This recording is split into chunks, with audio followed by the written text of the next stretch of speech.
มาได้มาได้มาเด้อมาเด้อไปกันเลยมาได้มาได้ไปกันเลยจ้าไปใส่ไปตำน้ำจิ้มถั่วตัดจ้ามือนี้ตำแจวถั่วตัดเด้อจ้ามือนี้กับสีใส่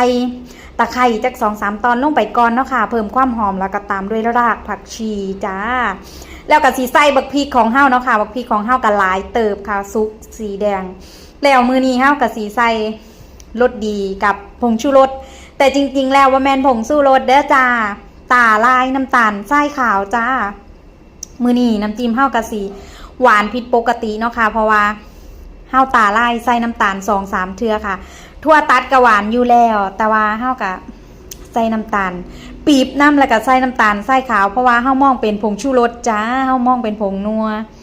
การปรุงของเฮากับบะหมี่อีหยังหลายค่ะใส่น้ำปลาลงไปจัก2-3 บวงใหญ่ๆเนาะจ้าแล้วก็บีบน้ำมักนาวลงไปจ้าแล้วก็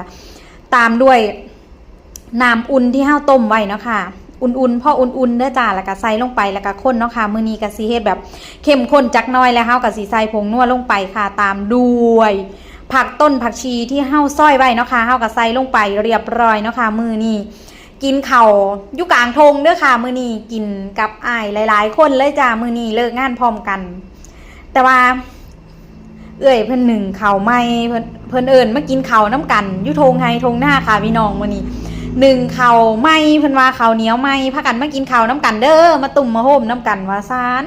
เลิกงานแล้วก็พากันไปค่ะหลายคนเติบอยู่ค่ะเฮ็ดงานอยู่ใกล้ๆกันนี่ล่ะจ้าเป็นจังใดคะน้ำจิ้มทั่วตัดของเฮาปลาเผากระโตบางใหญ่บักเอฟ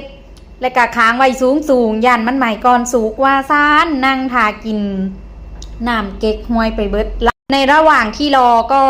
สิมีคนซับบักฮุงเนาะจ้าซับบักฮุงแล้วก็สิไปตำบักฮุงจ้ามื้อนี้มีหลายแนวอยู่จ้าวันนี้เฮาก็หิวแห้งเนาะค่ะเฮาก็สิกินถากินปลาเผาถามันสุกแล้วบางโตมันบ่ทันได้สุกจ้าเฮาก็เลย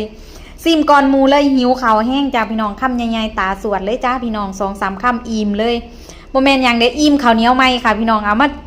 จิ้มแจ่วถั่วตัดนี่ก็แซ่บว่าสั่นข้าวก็หอมข้าวเหนียวใหม่กินหลายคนกินอีหยังกะแซ่บจ้าชีวิตหลังเลิกงานของซุ่มเฮากับบ่มีอีหยังหลายดอกเนาะจ้าหาแนวอยู่แนวกินซุ่มแซวกันเป็นบางมือก็นอนไผ่นอนมั่นจ้ามือใดบ่มีโอก็สิมาซุ่มแซวกินอยู่น้ำกันประมาณนี้แหละจ้าอบอุ่นคือเก่าอยู่ไกลบ้านไกลเมืองกะมวนซืนอบอุ่นคือเก่าค่ะเป็นจังไดตามบักฮุงของเฮาเป็นจังไดเป็นตาแซ่บเป็นตาแซ่บตานัวแห้งพี่น้องเบิงคนต่ำกะเชฟก้อยค่ะเป็นจังใดค่ะพร้อมเสิร์ฟข้าวของเฮาตั้งหม้อไว้ค่ะสุกพร้อมซวยแล้วนะคะซวยข้าวฮู้จักว่าซวยเอ้ยเพิ่นก็ซวยข้าวเนาะค่ะได้2 ติบบาท